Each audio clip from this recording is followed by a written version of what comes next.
ناظرین السلام علیکم ورحمۃ اللہ وبرکاتہ۔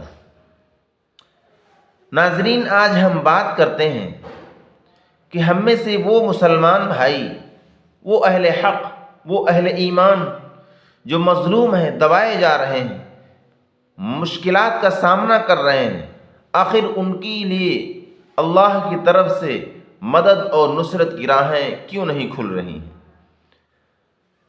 تو ہمارے وہ بھائی جو مسلمان ہیں، جو اللہ کے دین اور اس کے تحفظ اور اس کے بقا کے لیے اور اس کے گھر یعنی مسجد اقصیٰ کے لیے تقریباً 100 دن سے زائد گزر گئے ہیں، اور وہ لوگ اپنی جان اور مال کا نذرانہ پیش کر رہے ہیں۔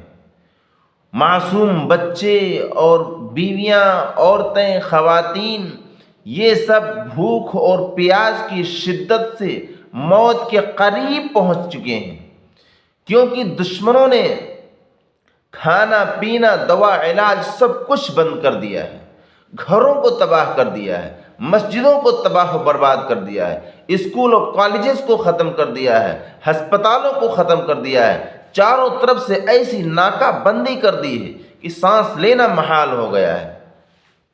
تو دوستو، ایسے وقت میں ہمارے ذہن میں ایک سوال پیدا ہوتا ہے کہ ایسے مشکل ترین حالات میں بھی اللہ کی مدد اور اس کی نصرت کی راہیں کیوں نہیں کھل رہی ہیں کہ وہ دشمنوں کو نیست و نابود کر دے؟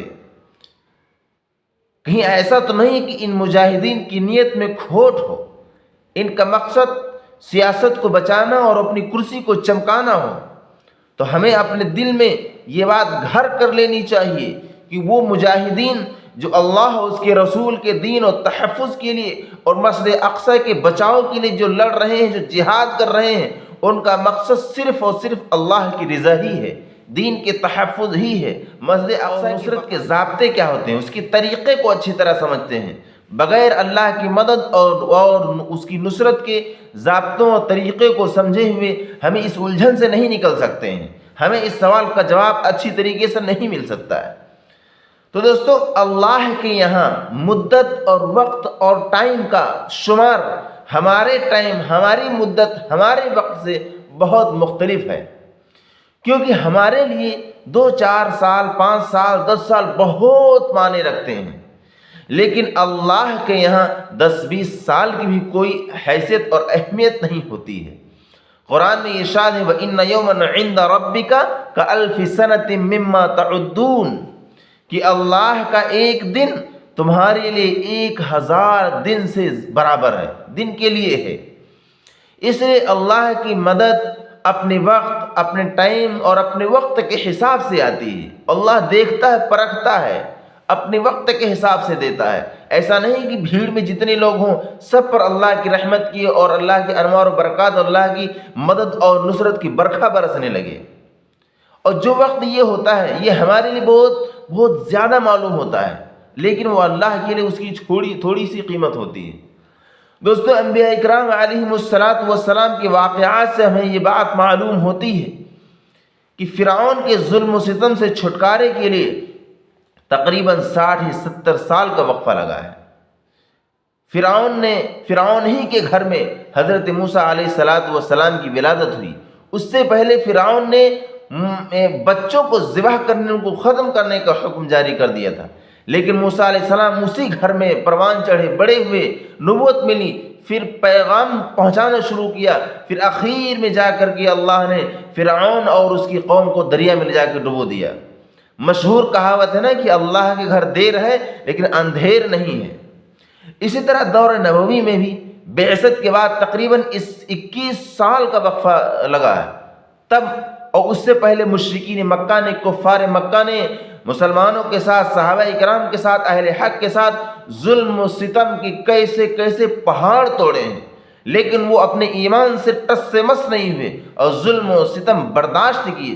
پھر بعد میں جا کے فتح مکہ کا واقعہ پیش آیا۔ یعنی ان تمام باتوں کا مقصد یہ ہے کہ اللہ رب العزت پہلے اہل ایمان کی جانچ کرتا ہے، ان کے ایمان اور یقین کو مزید تقویت پہنچاتا ہے اور مضبوط کرتا ہے، اور اگر ان میں کچھ کوتاہیاں اور کمیاں اور خامیاں ہوتی ہیں پہلے ان کو دور کرتا ہے، اور ان میں جو منافقین ہوتے ہیں، جو دوغلے لوگ ہوتے ہیں، پہلے ان کو الگ کرتا ہے، کیونکہ ایسے مشکل ترین حالات میں اور آزمائش کے وقت کمزور ایمان والے دوغلے لوگ یہ رائے حق کو چھوڑ کر بھاگ نکلتے ہیں۔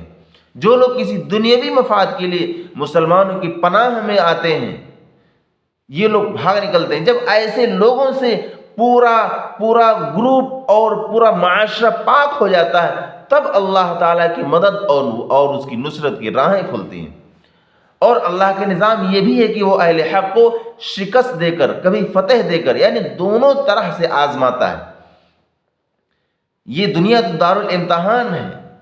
اور غزوہ احد کے موقع پر ہمیں یاد ہے کہ اللہ نے مسلمانوں کو شکست دے کر پھر ان کی مدد اور نصرت فرمائی۔ لہٰذا ہمیں کنفیوز ہونے کی ضرورت نہیں ہے۔ آخری انجام تو اہل حق کے لیے ہی بہتر ہوگا، اور ایسا بھی نہیں ہے کہ فلسطینی مسلمانوں کی یک طرفہ طور پر شکست ہو رہی ہو۔ اب تو دھیرے دھیرے سوشل میڈیا کے ذریعے سے، پرنٹ میڈیا کے ذریعے سے یہ خبر پہنچ رہی ہے کہ دشمنوں نے اپنے ہتھیار ڈالنے شروع کر دیے ہیں، یعنی شکست ماننے کے قریب آ گئے ہیں۔ اور انشاءاللہ ثم انشاءاللہ بہت جلد اہل حق کا غلبہ ہوگا اور اسلام کا نام سر بلند ہوگا انشاءاللہ تبارک و تعالی۔